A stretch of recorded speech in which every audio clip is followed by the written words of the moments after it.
Innal hamdalillah nahmaduhu wa nasta'inuhu wa nastaghfiruh wa na'udzu billahi min syururi anfusina wa min sayyiati a'malina. Man yahdihillahu fala mudilla lahu wa man yudlil fala hadiyalah. Asyhadu an la ilaha illallah wahdahu la syarikalah wa asyhadu anna Muhammadan abduhu wa rasuluhu alladzi la nabiyya wa la rasula ba'dah. Sallallahu wasallam alaihi wa ala alihi wa sahbihi wa man tabi'ahum bi ihsan, amma ba'd. Dalam buku Islam Kafah jilid 3 saya membahas satu pembahasan khusus tentang wali Allah, ya.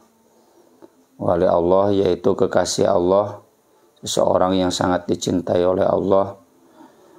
Bagaimana wali Allah itu, kemudian syarat-syaratnya sehingga bisa menjadi wali Allah, kemudian keistimewaan yang akan dia peroleh sebagai wali Allah, ya. Ini dibahas di dalam hadis yang diriwayatkan oleh Imam Bukhari, hadis sahih. Nabi SAW bersabda, Innallaha qala, Allah Subhanahu wa ta'ala berfirman, Man adali waliyan faqad adantu bil harb. Siapa yang memusuhi waliku, maka aku mengumumkan perang kepadanya. Wa ma taqarraba ilayya 'abdi bi syai'in ahabba ilayya mimma aftaradtu alaih. Dan tidaklah seorang hamba bertaqarrub, mendekat kepadaku dengan sesuatu amal pun yang lebih aku cintai daripada amal-amal yang aku fardukan kepada dia. Wa ma yazalu 'abdi yataqarrabu ilayya bin nawafil hatta uhibbah. Dan terus-terusan rutin hambaku bertaqarrub kepadaku dengan amal-amal sunat hingga aku mencintainya. Fa idza ahbabtuhu kuntu sam'ahu alladhi yasma'u bih. Maka apabila aku telah mencintainya, aku adalah pendengarannya yang dia mendengar dengan pendengarannya itu. Wa basarahu alladhi yubsiru bih. Aku menjadi penglihatannya yang dia melihat dengannya. Wa yadahu alladhi yabtishu biha. Dan aku menjadi tangannya yang dia memegang dengan tangan itu. Wa rijlahu allati yamshi biha. Dan aku menjadi kakinya yang dia berjalan dengan kaki itu. Wa in sa'alani la'utiyannahu wa la in ista'adani la'u'idannahu. Kalau dia meminta kepadaku, aku pasti akan memberinya. Dan kalau dia memohon perlindungan kepadaku, aku pasti akan memberinya perlindungan. Wa ma taraddadtu an syai'in ana fa'iluhu taraddudi an nafsil mu'min. Tidaklah aku ragu-ragu dalam sesuatu pun yang itu jadi wewenangku, kata Allah, seperti keragu-raguanku kepada jiwa ruh orang mukmin tersebut yang sudah jadi wali Allah. Yakrahul mauta wa ana akrahu isa'atah. Dia tidak mau mati, membenci kematian, dan aku pun benci menyusahkan dia. Ini hadis diriwayatkan oleh Imam Bukhari, ditulis di dalam bab tawadu', yang mengajarkan ketawaduan kepada Allah Subhanahu wa ta'ala. Dari hadis ini ada banyak pelajaran yang bisa kita ambil. Yang pertama, bahwa wali Allah itu sebagaimana disebutkan dalam hadis yang tadi kita baca, adalah orang-orang yang dicintai oleh Allah dan dia juga mencintai Allah. Wali Allah itu, wali arti asalnya dekat. Dekat, cinta, ya.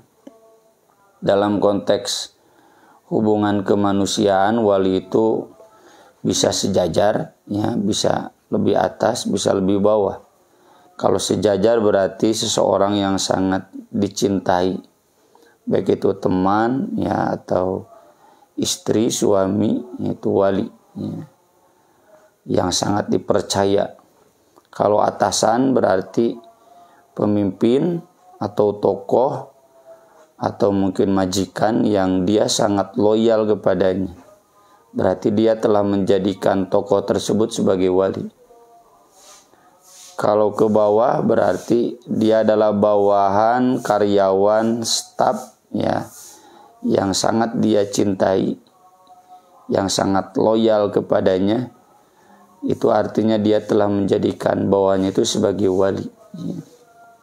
Pokoknya intinya maknanya dekat dan cinta. Termasuk ini wali Allah, berarti dia sudah sangat dekat dengan Allah, sudah sangat cinta kepada Allah.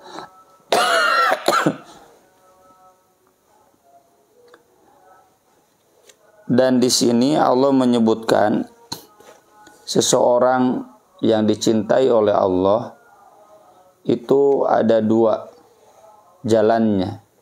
Dua-duanya adalah jalan taqarrub, mendekat kepada Allah. Yang pertama mendekat dengan semua amal wajib. Yang kedua mendekat kepada Allah dengan semua amal sunat. Termasuk amal yang wajib ini adalah meninggalkan yang haram. Karena yang haram itu kan wajib, cuma wajib ditinggalkan, ya. Termasuk amal yang sunat ini bukan sunat diamalkan saja, tapi juga sunat ditinggalkan, yaitu makruh dan sebagian mubah. Kenapa? Karena Nabi SAW menganjurkan min husni islamil mar'i tarkuhu ma la ya'ni. Di antara bentuk Islam seseorang ihsan, baik, berkualitas, ketika dia mampu meninggalkan yang tidak bermanfaat bagi dia. Yang tidak bermanfaat itu tentu sesuatu yang mubah. Mubah bukan berarti wajib ditinggalkan, tapi jangan terlalu banyak. Nah, meninggalkan sebagian yang mubah itu sunat, ya. Jadi seseorang bisa menjadi wali Allah itu pertama dia konsisten mengamalkan semua yang wajib dan meninggalkan semua yang haram. Termasuk dia konsisten mengamalkan semua yang sunat, meninggalkan semua yang makruh dan sebagian yang mubah. Jadi mubahnya gak terlalu banyak. Mengamalkan semua yang wajib mulai dari sholatnya, saumnya, zakatnya, hajinya, semua yang terkait akhlak, wajib santun, ya, wajib selalu rukun, ya. Termasuk yang terkait dengan akidah, wajib hanya bergantung kepada Allah, jangan bergantung kepada selain Allah. Termasuk yang terkait dengan ekonomi, ya, wajib jujur, wajib dagang dengan transparan, ya.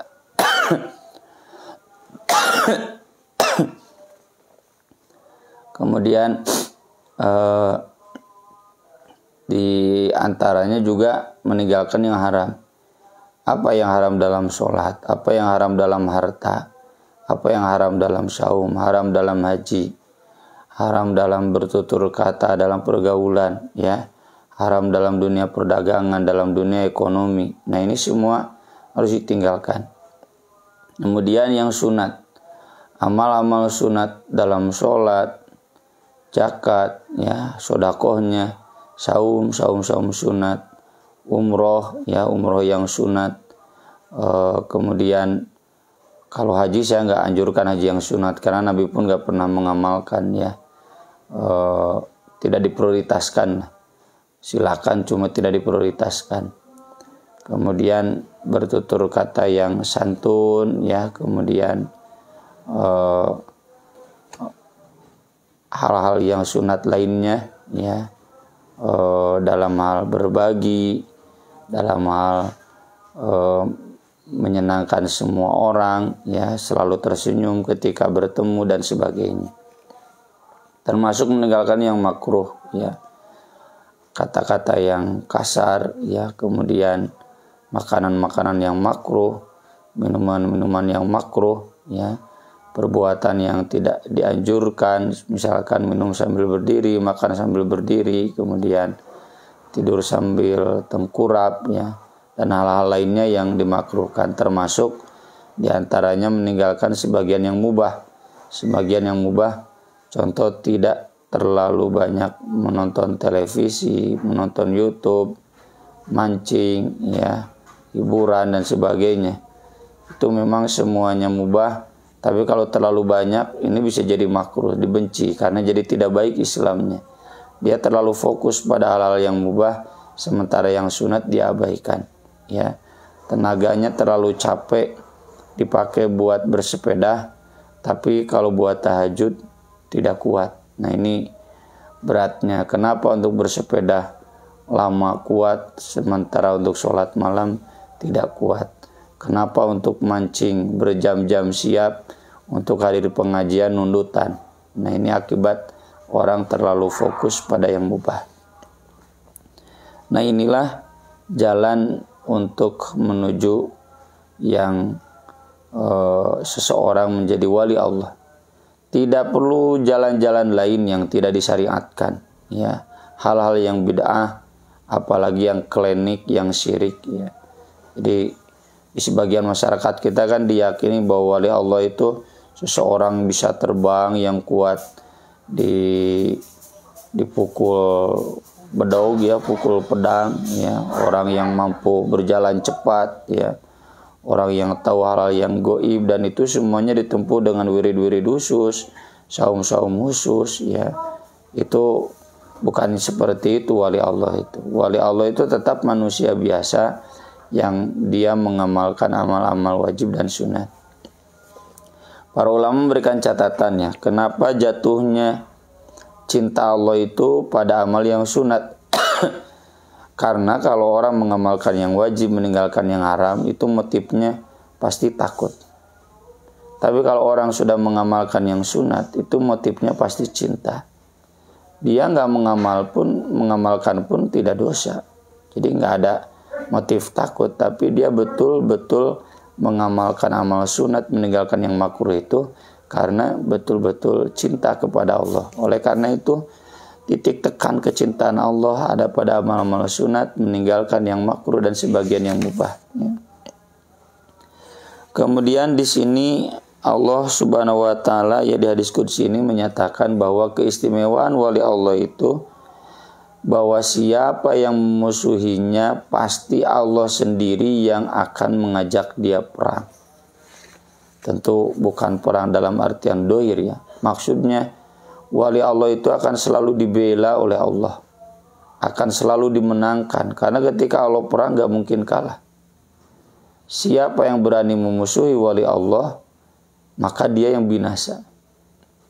Orang yang sudah jadi kekasih Allah, ini yang disebutkan dalam Al-Quran, yujahiduna fillah wala yakhafuna laumata laim. Dia akan konsisten jihad di jalan Allah dan tidak akan takut cibiran orang-orang yang mencibir. Kenapa? Karena orang yang mencibirnya itu yang akan celaka. Orang yang mendengki dia yang akan celaka. Orang yang memusuhi dia itu yang akan binasa. Ya, makanya jangan berani-berani nih bermusuhan dengan wali Allah. Dan ini juga menunjukkan bahwa wali Allah itu akan selalu ada musuh. Nabi SAW pun akan selalu mendapatkan musuh, tapi ya musuh Nabi SAW selalu binasa. Musuh Nabi SAW selalu yang celaka. Nabi selalu diselamatkan. Nah, jadi kalau kita ingin selalu mendapatkan pembelaan dari Allah, mendapatkan penjagaan dari Allah, kalaupun ada yang memusuhi kita yang selalu dimenangkan oleh Allah, maka ini tentu syaratnya kita harus menjadi wali Allah. Meski demikian, para ulama memberikan catatan tidak berarti bahwa musuh Allah itu lepas dari konflik. Bahkan konflik sesama wali Allah. Ya. Kenapa? Karena faktanya Abu Bakar dan Umar pun pernah berkonflik. Utsman dan Ali pun pernah berkonflik. Ali dan Aisyah pun pernah berkonflik. Ali dan Zubair pun pernah berkonflik. Ali dan Muawiyah pun pernah berkonflik. Kata para ulama, itu dikecualikan yang itu. Ini yang akan dibela Allah itu adalah musuh Allah. Musuh wali Allah yang jelas sebagai orang kafir, orang fasik, orang durhaka.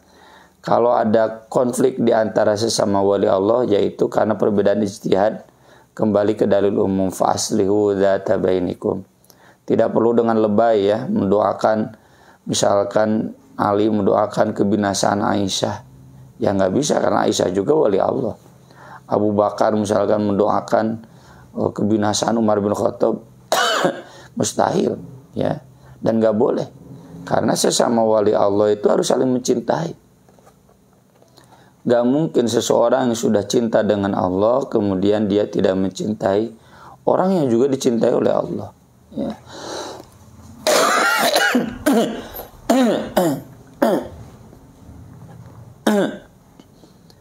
Ini nyambung dengan kajian ya di bulan kemarin tentang al-miqah minallah. Al-miqah minallah itu pengumuman cinta dari Allah. Kalau Allah sudah mencintai seorang hamba, Allah akan mengumumkan ke semua penduduk langit, malaikat. Dan malaikat pun semua mencintainya.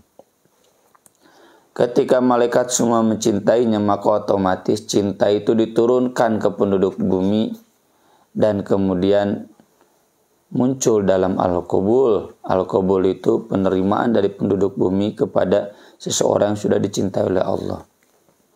Artinya kalau ada seseorang yang dia dicintai oleh orang-orang lain, dihargai oleh orang-orang lain, itu berarti dia sudah menjadi kekasih Allah. Dan orang yang sudah menjadi kekasih Allah, orang yang sudah dicintai oleh Allah, Allah sudah mencintai dia, masa kita tidak mencintai dia? Maka dari itu ciri keimanan yang puncak itu seseorang yang mencintai orang lain, yang dia mencintainya karena Allah mencintai dia ya. Dalam konteks Abu Bakar dan Umar, mustahil Abu Bakar tidak mencintai Umar, mustahil Umar tidak mencintai Abu Bakar, karena Abu Bakar jelas wali Allah, Umar jelas wali Allah. Abu Bakar kekasih Allah, Umar kekasih Allah, Umar dicintai Allah, Abu Bakar dicintai Allah. Dua-duanya pasti saling mencintai. Cuma kalau ada konflik, yaitu sesuatu yang manusiawi ya. Dan diistilahkan sebagaimana ayat Al-Quran, innamal mu'minuna ikhwatum fa'aslihu baina akhwaikum. Mukmin itu bersaudara dan ada kemungkinan untuk konflik, tapi damaikanlah di antara dua saudara kamu. Ini perintah damai itu bukan kepada A, B yang berkonflik saja, tapi juga kepada C yang tidak terlibat konflik. Lalu tahu A dan B sedang berkonflik, itu C harus ikut campur tangan. Campur tangannya bukan memperparah konflik, tapi mendamaikan konflik tersebut. Ini yang jadi catatan para ulama. Jadi kita jangan terlalu lebay juga dengan hadis ini, jangan terlalu berlebihan ya. Setiap orang yang berbeda dengan kita, kemudian kita doakan binasa karena kita merasa sudah jadi wali Allah. Kalau begitu di mana ketawaduannya? Ya, justru hadis ini ditulis oleh Imam Bukhari dalam bab tawadu agar kita tawadu. Bahwa orang-orang yang mereka juga mengamalkan amal wajib, mengamalkan amal sunat, konsisten meninggalkan yang makruh, konsisten meninggalkan yang haram, itu berarti mereka juga kekasih Allah. Kita jangan berani-berani memusuhi orang itu. Kalau kita sampai berdoa, ya Allah binasakan orang itu, berarti kita memusuhi wali Allah itu, dan kita yang justru akan binasa. Ya, ini kata para ulama harus diluruskan dalam memahami hadis ini. Jadi sekali lagi, yang memusuhi wali Allah dan akan dibinasakan itu adalah orang-orang kafir, orang-orang fasik, orang-orang zalim, ya, yang mereka bukan kekasih Allah dan memusuhi wali Allah karena kedekatannya dengan Allah, karena konsistensinya dengan Islam, dengan iman. Mereka membenci wali Allah ini menghidupkan jalan Allah fisabilillah. Nah, ini orang-orang akan binasa. Yang kedua, tadi disebutkan ketika Allah mencintai dia, maka Allah akan menjadi pendengarannya, matanya, tangannya, dan kakinya. Para ulama sepakat ini tidak berarti bahwa Allah sudah menyatu dengan dirinya, seperti yang diyakini oleh Al-Hallaj, ya. Sufi-sufi sesat yang mengatakan Annal haq, saya adalah al-haq, al-haq itu Allah. Fi jubbati al-haq, di balik jubahku ini adalah Allah. Kenapa? Karena dia merasa sudah menyatu dengan Allah. Allah adalah dirinya, dirinya adalah Allah. Saking sudah mencintai Allah. Gak benar itu. Kenapa? Karena di bagian akhirnya kan, kalau dia meminta kepadaku, kalau dia memohon kepadaku, artinya bahwa wali Allah ini tetap beribadah kepada Allah. Wali Allah ini tetap merasa Allah itu ada di sana, dirinya adalah bukan Allah. Wali Allah ini tetap merasa sebagai orang yang harus berdoa kepada Allah. Inilah ketawaduan itu. Justru wali Allah itu tawadu, tidak merasa diri sudah suci, tidak merasa diri pasti menang, gak perlu berdoa, tidak merasa diri pasti sukses. Tetap saja butuh pertolongan Allah, tetap saja butuh perlindungan dari Allah. Nah, ini keistimewaan yang ketiga. Nah, tadi kembali kepada yang kedua.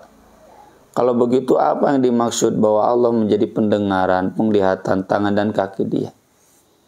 Yang pertama itu adalah tamtsil. Seolah-olah penglihatan dia penglihatan Allah yang hanya melihat dalam hal-hal yang baik. Pendengaran dia adalah pendengaran Allah yang hanya mendengar hal-hal yang baik. Orang kalau sudah jadi wali Allah, dia tidak mungkin berani mendengar hal-hal yang tidak baik. Tidak mungkin berani melihat hal-hal yang tidak baik. Tidak mungkin tangannya memegang atau beraktivitas dalam hal-hal yang tidak baik. Tidak mungkin kakinya melangkah pada hal-hal yang tidak baik, kemaksiatan. Demikian juga makna yang kedua yang dimaksud adalah Allah senantiasa menolong walinya, seperti tangan menolong, mata menolong kita, telinga menolong kita, mampu mendengar, tangan menolong kita. Bukan maksud menghina yang nggak ada. Coba bayangkan kalau kita nggak punya tangan, kan kurang tertolong. Kaki menolong kita mampu berjalan. Ya. Jadi maksudnya Allah akan selalu menolong kita, ibarat mata, telinga, kaki, dan tangan dan kaki kita. Kemudian yang ketiga yang dimaksud adalah ada mudhof yang dibuang, hafiz, menjaga. Allah akan menjaga penglihatannya, Allah akan menjaga telinganya, Allah akan menjaga tangannya, Allah akan menjaga kakinya dari hal-hal yang tidak benar, termasuk hal-hal yang akan menyebabkan celaka. Ya. Kemudian yang keempat, ya, maksudnya adalah Allah akan senantiasa memenuhi apa yang dia inginkan, karena Allah sudah dekat dengan dia, sedekat tangannya, sedekat kakinya. Allah sedekat matanya, sedekat telinganya, sehingga apa yang senantiasa diharapkan oleh dia, Allah akan mengabulkannya. Tapi tadi bukan berarti Allah sudah menempati dirinya sehingga dalam dirinya ada Allah. Kalau begitu ini sama dengan Fir'aunisme. Fir'aun mengatakan, ana rabbukumul a'la, aku adalah Rabb kalian yang maha tinggi. Nggak boleh, haram tuh, kafir ya. Ulama sepakat, makanya Al-Hallaj dan lain-lain dihukum mati oleh para khalifah karena mereka sudah kafir. Termasuk Syekh Siti Jenar di Jawa itu divonis kafir ya oleh Wali Songo karena mengajarkan demikian, dan Syekh Siti Jenar diminta bertobat. Kemudian Ini yang keempat, ya. Digambarkan dalam hadis ini Allah ragu untuk mencabut nyawanya, untuk memberinya sakit. Kenapa? Karena wali Allah kan selalu berdoa sembuh sakitnya, dikembalikan lagi bisa ibadah. Nah, di sini digambarkan bahwa Allah sampai ragu saking menghargai doanya. Meski tentu keraguan Allah ini tanda kutip ya, tidak menyebabkan Allah jelek. Ini justru penghargaan Allah kepada wali Allah. Tetap saja kan Allah ada takdirnya. Kalau orang itu harus sakit lama, meskipun dia wali Allah, itu akan diberi sakit. Kalau orang itu harus meninggal tahun ini masih muda atau lewat sakit parah, Allah akan melakukannya. Karena likulli ajalin kitab. Semua ajal sudah ada ketetapannya, sudah ada kitab takdirnya. Dan Allah tidak mungkin meleset. Fa idza jaa ajaluhum la yastakhiruna sa'ata wa la yastaqdimun. Kalau memang sudah datang ajalnya, nggak mungkin dimundurkan, nggak mungkin dimajukan, ya. Ini hanya menggambarkan betapa Allah sangat menghargai doanya, betapa Allah sangat menghargai keinginannya. Ini juga jadi catatannya bahwa tidak berarti wali Allah itu tidak berdoa dari hal-hal yang jelek. Jadi wali Allah itu kalau sakit, ya sama, dia pun ingin sembuh. Ya, buktinya dia tadi berdoa dan Allah takut untuk menyusahkan dia. Dia membenci kematian, aku pun benci untuk menyusahkan dia. Nah, kata-kata dari Allah, dia membenci kematian, artinya kalau seseorang dia tidak ingin mati, dia ingin hidup, dia ingin terus beribadah, dia ingin sehat, itu tidak mengurangi statusnya sebagai wali Allah. Meski memang ada hadis-hadis lain yang menganjurkan merindukan mati. Merindukan mati bukan berarti ingin mati, lalu kemudian dicari jalan bagaimana agar cepat mati, enggak. Merindukan mati itu maksudnya merindukan bertemu dengan Allah, ya.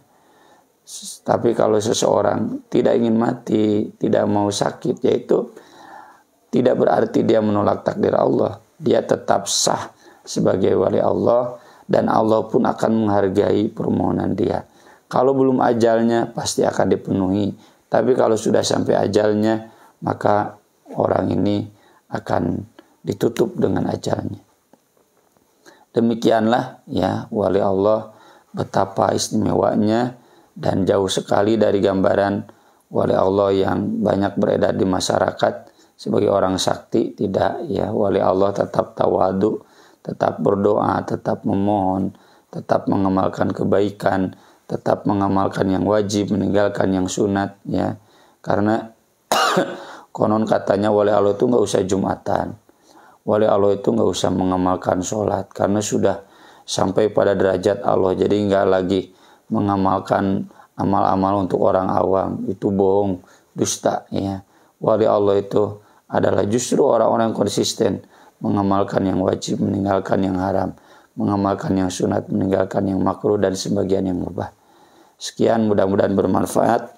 Itu kajiannya di buku Islam Kafah, ada di halaman 25 sampai halaman 29. Buku Islam Kafah yang jilid 3. Aku qouli hadza wa astaghfirullah li wa lakum, subhanakallahumma bihamdik, asyhadu an la ilaha illa anta, astaghfiruka wa atubu ilaik. Wassalatu wassalamu ala Rasulillah. Wassalamualaikum warahmatullahi wabarakatuh.